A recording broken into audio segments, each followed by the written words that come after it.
Hi, welcome to Chrissie Crafts. I'm Chrissie. Come and see what's on my hook, what's in my hoop, and what's happening at home.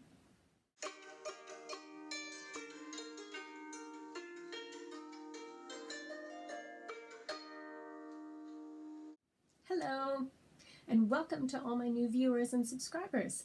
Big thank you to Emma from Potter and Bloom for the shout out on her last podcast. I hope you all enjoy your visit.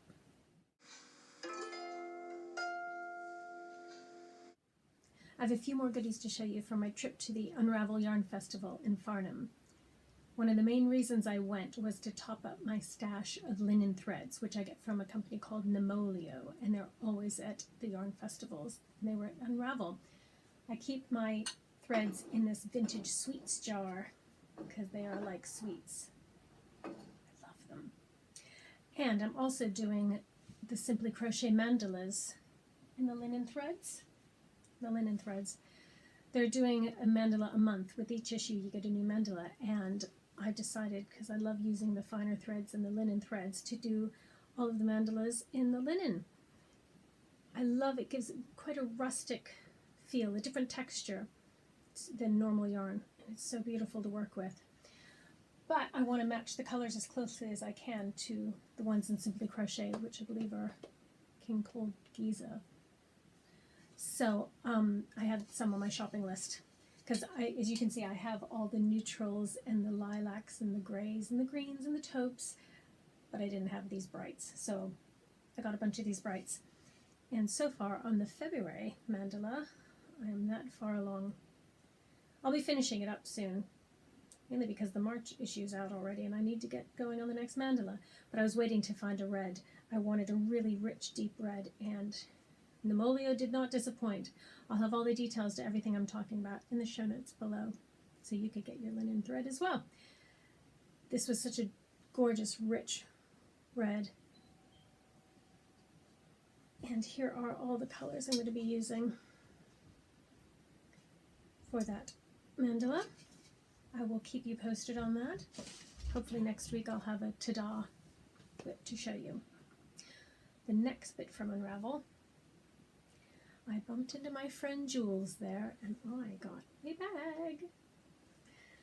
I said that a bit showy-offy, but her bags are well sought after, so I am showing off. I got a Jooles bag. Now, I'm friends with Jooles. We've been friends for years, and for all of those who follow her, it's So Sweet Violet is her Instagram, her business, her blog. So Sweet Violet is as perfect as you think she is. She's impeccable. Jooles is amazing. Her attention to detail is beyond perfect, if that's possible. Happy, happy, happy. I wanted a happy bag. A tassel. Can't say no to a tassel. And look at the fabrics. We love our Tilda bucket bottom. It's a great project bag. I'm so glad I got one. And so straight away at Unravel I put it to use. Inside there's some gorgeous pockets. I'll put her links below as well, because usually within minutes of her putting her bags on her site, they are snapped up. So there's a little ring for scissors and stitch markers and any other goody things. And inside at Unravel, this company, Unique Yarns, had these beautiful mineral dyed yarns in small quantities, beautiful blends, and there was like a lapis lazuli blue, and there were green pigments and yellow, and they were just gorgeous, and they had all the mineral powders out so you could see how they make them, and they were beautiful. And those were lovely, but also they had these glow in the dark yarns. I'm not kidding, they glow. Look at, first off, they're a bit bright and garish, which made them stand out on their stall amidst all these lovely mineral tones. But oh my gosh, as soon as we saw these, we thought, we are having some of those. And they do glow. They had a little box you could look into to see them, and they glow. They're fantastic. So my friend Holly from Holly Pips had suggested, wouldn't they make great little stars on a cushion in the children's room, which is what I think I'm going to do with this one. This one we're thinking love hearts as well. So when you turn out the light at night, they glow. And I think, oh my gosh, I kind of went crazy thinking of different ideas and brainstorming things. So I'm going to be making something with those. Of course, my youngest, when she saw this, decided she wanted a whole outfit crocheted out of it. I had to try to convince her that's not going to happen. So, but I'll let you know the progress of that because they are really fun. The other thing I got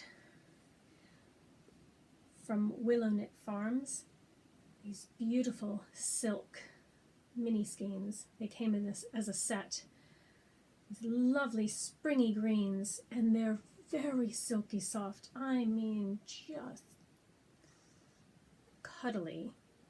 I started wanting one into a ball already because these have a destination. I have a friend who likes green, and this I think is going to make a perfect little scarf for her. Yeah, that's going to be a lovely scarf. And the nice thing with the silk is that it could be really cuddly and warm in the winter, but it also could be kind of cool. It'll be a loose crocheted scarf. I have one in mind, I'll show you. And back in the bag they go. She really is lovely, Jooles. My dear friend. That is going to sit there for a while.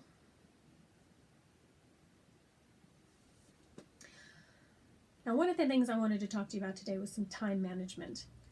How on earth I can manage to finish these WIPs, because I have so many WIPs. It's shocking. Like, I won't even tell you how many because it's embarrassing.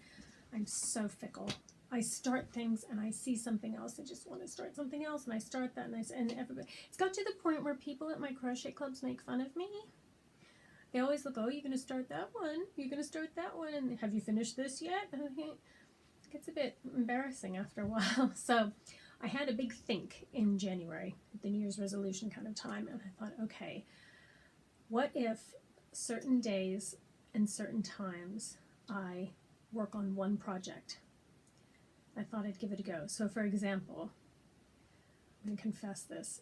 Last year's Sheepiest Cow, the crochet along, the last dance on the beach. I think I got the Last Dance in the Rain blanket kit. It was a whole kit of Sheepiest yarn, and you had a different square every week, and it was gorgeous. And the colors of the Last Dance in the Rain pack matched my sitting room, and I just thought, I'm going for it. And I had a friend do the same. She bought the pack as well. We were going to do it and everything, and then life gets in the way, and I didn't even start one. I mean, it's so embarrassing. Especially because their new crochet along is out, and oh my gosh, everyone's doing it. That shawl is amazing, and I want to, but really I can't start this new one without having even started the last one. I mean, that's just so. My friend Nikki and I decided we're going to do this blanket and finish it, and we fit into our time every Thursday. We have like an hour time slot before the school run. No matter what we're doing, we're going to finish it by this certain time. We're going to have 1 hour working on some squares. And I know it sounds silly, but even if it takes us a year to get all the squares done, that, at least I know that is my time to work on those squares. I've done a bunch of the squares already. It's not like this is all I've done, but I'm just saying I'm on the week 2 star. I think it's a week 2. Anyway, this is the star stitch, which is absolutely gorgeous. And the fun thing with this crochet along is that you learn different stitches every week. So I've done one of them already, and there's the other one. And I have a pile of squares from other weeks. We're kind of mixing up the weeks as well. And it may be slow going, but I know it's going. It's not just sitting in a pile. So with that in mind, I've taken on Tuesdays, again for 1 hour in the afternoon, I'm working on my Mist Kingfisher. You remember this from the first video I did? So it's coming along. We're getting some stripes done. It's so fun to work. It's all the back loop crochet, and I love the ridges it gives. From the shawl book. And their third book, book 3, is coming out about the 20th of March. I've already pre-ordered it. I'll give the details for that below because these are amazing. And so I want to finish this very soon so that I can get to that. And also with the time management, I'm not saying that this is the only time I'm going to work on this, because there'll be times where I have a chance to pick up the hook and I feel like doing this, and there'll be other times I can work on it. But I'm saying if you have one of those hectic weeks where you're not going to accomplish anything, at least I know on that Tuesday for that 1 hour, I will get even 1 row done. So it's It's just psychological. It's just telling myself I'm getting somewhere with things, you know. But it helps. It really helps. I'm doing it more than I did, you know, last December. I'm getting a lot more done. And the third one, so Emmy and Eline, I'm sure I'm not pronouncing that right, has this absolutely darling peach pocket tunic. And as soon as I saw this on Instagram, I just thought of my little girl. It would be so sweet. And I usually don't make crochet clothing, but that looks so beautiful. I thought I really want to give that a go, and especially because it's small and for children. Gotta make that. And of course, my little one chose purple because she loves purple. So this is just a King Cole Cotton Soft, and it is really soft, as the name implies. So this is the back. You start with the back, and I'm doing that one right now. It's a very simple pattern, very fun to hook up. But that I've started taking that to my crochet club in Pins and Needles, the haberdashery where I teach. The crochet club there on Fridays. And even if I just get a couple rows done in between helping the people with their crochet and checking on everyone, again, I'm getting something done with that. But that's kind of quick. I think I'll get a lot of that finished. I think that'll be finished quite quickly. So that's my idea for time management for the moment. I could have one for every day, but there aren't enough days in the week for the WIPs I have. But I figure even if I have 3 that I start off with for certain times and in between get other things done, it's an experiment. It's an experiment. How do you do it? How do you get everything done? Like, if you're one of the ones who makes fun of me because I don't get anything done, how do you do it without sacrificing everything else around you? I would love to hear your tips and advice and comments and thoughts, so leave some below for me, please. Give me something to read. Here's your crafty tip of the week. If you bought someone a nice skein of yarn as a present, put it in a wine gift bag. It fits it perfectly. You could top it with some pretty tissue paper. If you really love them, pop a bottle of wine in there as well. But it makes for a perfect handy-dandy little bag. Perfect for artisan skeins of yarn.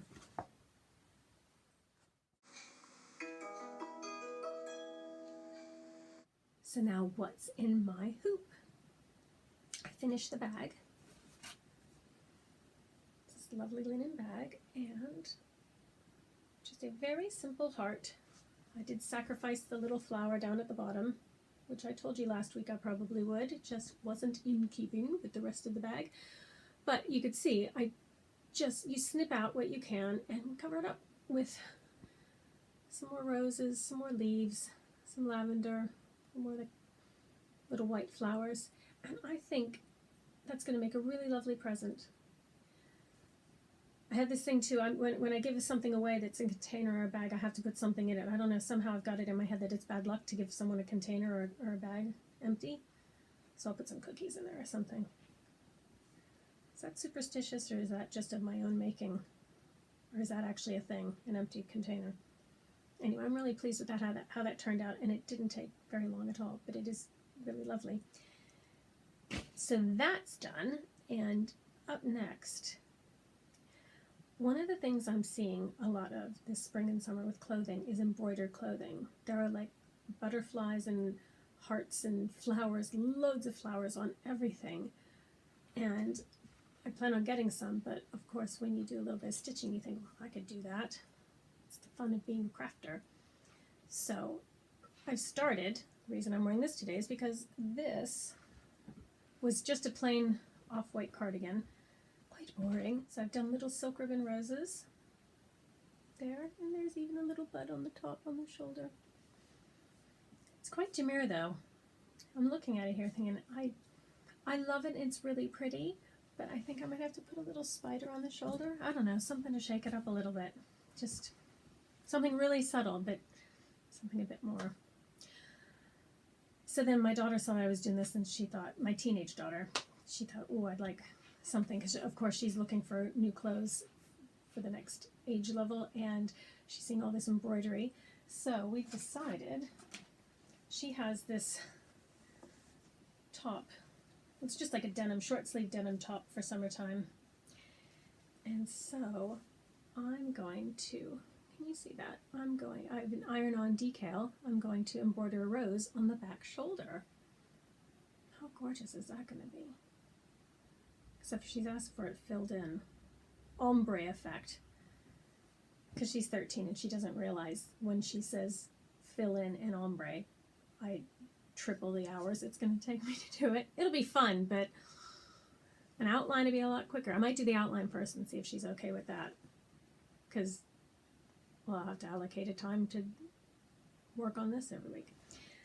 That iron-on decal, which is ever so handy, comes from, there it is, comes from this new book I have, Romantic Motifs, Transfer and Stitch. Oh, sorry about the light shining on that.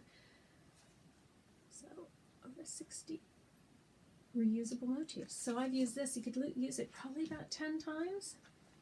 The back of the book has page after page of beautiful things, beautiful designs, floral, all sorts of cute things. That one. Added bonus, this is in the back as a pocket, so when you're finished with this, you slip it into the pocket so you don't lose it. That to me, I don't know, something about that touch meant that book is successful. I mean, that's such a clever, like a woman thought of that. Do you know what I mean? It's just that type of organization. I love that. The bonus about this is that the author, Karina, is my friend. We've become friends over the years. She was one of the first blogs I followed when I started doing embroidery. She does great tutorials, great beginner patterns, so if you're interested in dabbling in embroidery and seeing what stitching is like, I'll put her details down below. She was my go-to website for tips and hints. Her colors are bright and happy and not at all stuffy. So one of the things about embroidery is when you first start stitching it seems so intimidating because there's so much fine embroidery out there that's absolutely perfect. And her style is very bright and fun and very approachable. And I felt like if I do one of her patterns, if my French knot isn't absolutely perfect, it's okay because it just all kind of goes together. It just is beautiful. And she's done a couple of books already. And the fun thing with this book is that I helped her with it. I have a couple embroideries in here that I did. I feel so honored. It was one of those things where, I followed her for a while on her blogs, and then I mustered up the courage to email her once to ask her a question about something, and then we started emailing and chatting, and then we met up and became friends. And then when she asked me to help embroider some things for her book, I thought, oh my gosh, but she's like my Yoda, you know what I mean? And so I felt like I'd arrived. So she did that one, and I did that one. So it shows it's the same pattern, just different ways of filling it in. And then it was made into an apron, which is such a lovely way to use that. She has the things here, and I did that one. Well, this page, I did those two. I mean, there are a couple in there. I did. One of my favorite ones that I did was this peacock on a skirt. She had a peacock motif, and she'd done it, and then she asked me to do it on a piece of clothing, and I had this gray linen skirt, so I did the peacock on there. Take a look through your wardrobe and see if there's anything that you'd like to embellish. A little flower, a little butterfly, a little heart. It doesn't take much, but you feel really happy at the end that you've made something yourself. That's it for me today. I hope you have a really great week, and I look forward to seeing you again next week. Thank you. Bye.